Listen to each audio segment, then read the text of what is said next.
on immigration. Listen, we need an absolute moratorium on immigration. We've needed it for quite some time, but what just went on with the National Guards people over Thanksgiving is just the final straw. And the thing you have to understand is that 100% of crimes by foreigners are preventable. 100%. Because no foreigner has a right to be in the United States of America. All right, we cannot prevent crime from actual Americans. So sometimes you'll get the apologist that will try to emotionally blackmail you with, well, still, my crimes are committed by Americans. Well, it doesn't matter. Because 100% of crimes committed by foreigners are preventable. There doesn't have to be a single foreign crime. Not a single one. We don't have to tolerate a single one. They're 100% preventable. We don't have to let anybody in. We don't have to have anybody come over the border. We could close it tomorrow. We closed it during COVID, did we not? Yes. We did. We could close it right now if we wanted. 100% of crimes by foreigners are preventable. So the crime rate among foreigners is irrelevant. Furthermore, I could apply this to virtually everything we're concerned about right now. Can't get Americans to shrink government, right? You know what would shrink government right now overnight? The math the president did in that post with these green card carriers are getting in benefits right away. Just no more of those. Out. Not doing that anymore. Mass deportations, you're out. Nothing for foreigners, you're out. That would shrink that would be one of the biggest shrinkages of government we've ever seen if we did that. The state of the government school system right now, you're all out. You have your own country. America's for Americans. You're out. The driving down of wages, the high cost of affordability, you're out. No, we're not doing indentured servant classes anymore. You're out. America is for Americans. For too long now, it is very clear we've just let the rest of the world just completely take advantage of our generosity and turn this place into their dumping ground. And there needs to be a market correction.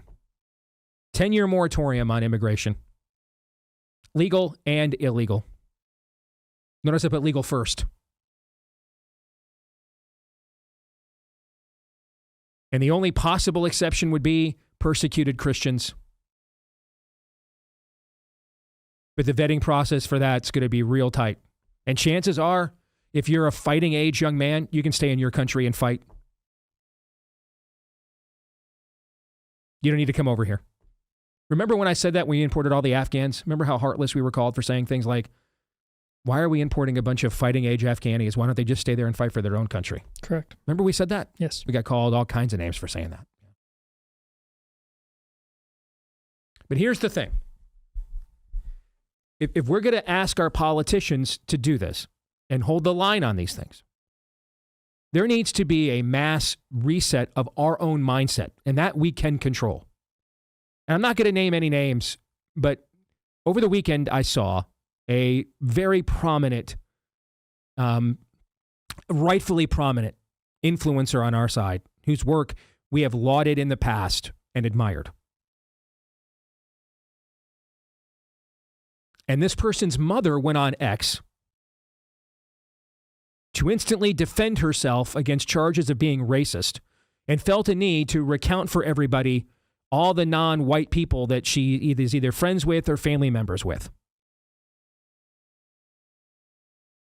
And as soon as I saw that, I thought of Yoda's famous line, "This is why you lose."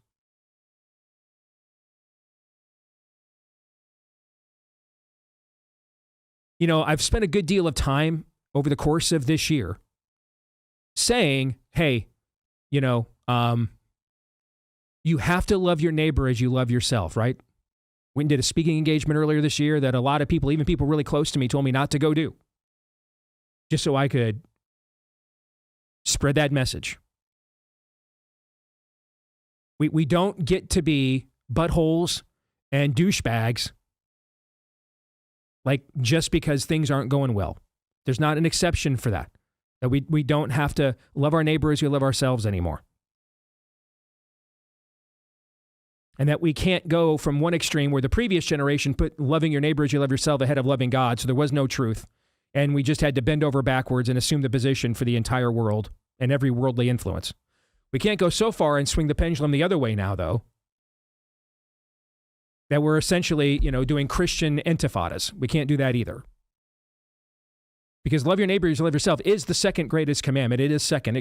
It's second below loving God with all your heart, soul, strength, and mind, right? Okay. Right. But it also, therefore, if it's second, it's still pretty high up, right? Okay. So there's a bit of a balance here, Don't go and promote things that racists and Nazis, like kinism and stuff like that. Don't go and promote things that racists and Nazis promote. And if you do, I'm going to do your knuckles with the ruler, with this microphone, what happened to Todd growing up with the nuns at the Catholic school. I'm going to rake your knuckles right here on the air. And I've done it all year long, have I not? Correct. But saying and doing things that legitimately racist and Nazis say and do is not the same thing as tolerating or being defensive for being slandered as one and the need to defend yourself all the time. This is the generational choice you have. Before we even get to how can we possibly get Stephen Miller's actual talking points into policy in the Trump administration, before we get there, amongst us, there has to be a generational mindset paradigm shift. And you're just going to have to learn, and the young men are learning this, sometimes maybe too good to the point they're freaking us out, but especially the boomer generation, which has been falsely smeared for their entire lives as racist, is very prone to this. And I'm going to assume this influencer's mom would be in that generation.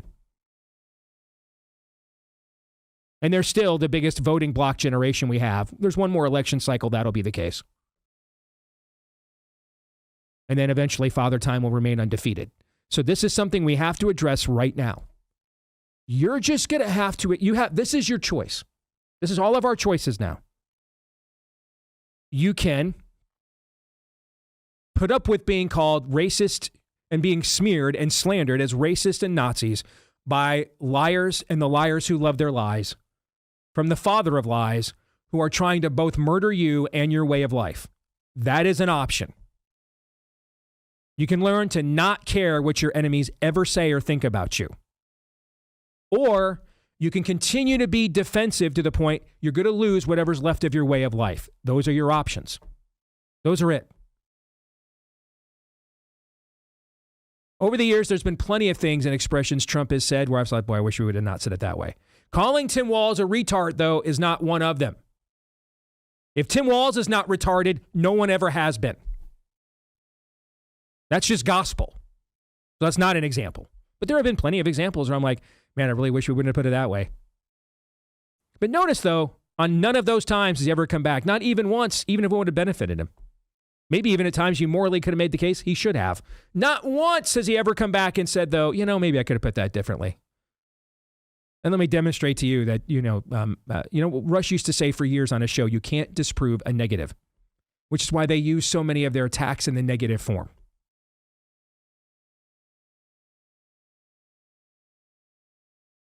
And before we can ask for our elected officials to do the tough task it will take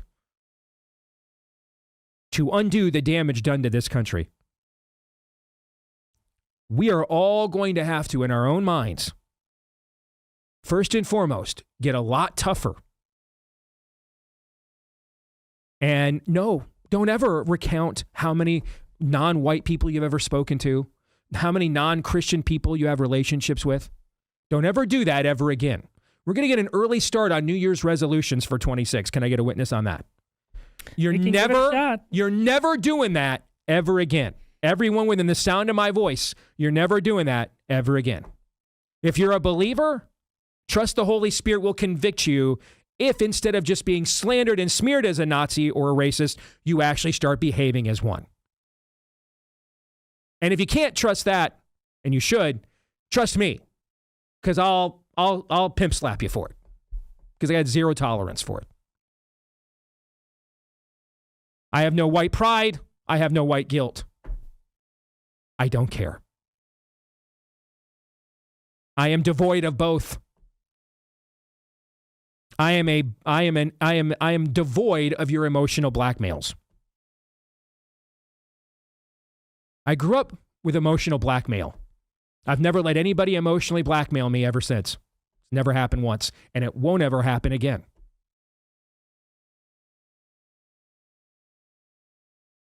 Get there. Get there. Get there.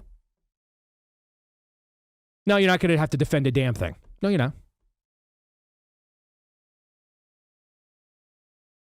We have the people out here with the twerking for the children every Pride Month. Want to say, hey, you can't be my judge. Only God is my judge. Emulate that. On that, they're right, just from the entirely wrong demonic premise. But we have to get to a point where we don't care. It just doesn't bother us. We're not defensive at all. Because until we're there, we're not going to be able to get our politicians to conduct the kinds of policies it'll take to fix this cancer.